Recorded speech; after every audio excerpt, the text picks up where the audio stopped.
suhteliselt luksuslik ja nagu öeldud, Eesti merelaev on see suurim. Mis vahe on siis kahel laeval nüüd, mis hakkavad kurseerima sellel marsruudil Tallinn-Stockholm? No vahe on olemas siiski.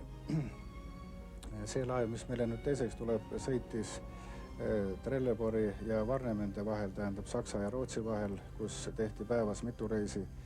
Ja see suur reisijate hulk, mis vahetus päeva jooksul, see muidugi andis laevale ka tunda.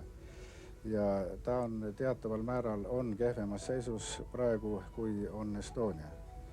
Kuid mõnes asjas. See laev, mis meil juurde tuleb, ta on natukene lühem sellest laevast, mis meil praegu on, kuid praktiliselt reisijate mahutavuse poolest nad on võrdsed. Üks võib võtta 1900, teine 2000 reisijat peale. Ma tean, et eile te avalikustasite selle uue laeva nime, võib-olla ütleme täna õhtu ära siit teleekraanilt ka meie vaatajatele. Mis on uue laeva nimi? Uue laeva nimi oli meile väga suur probleem ja kuna esimese laeva nimi oli Estonia, mis on väga, aga kuna oli pandud niivõrd kõrgel tasemel nimi, siis kuulutasime välja konkursi ja jäime pidama Veronia nime peal.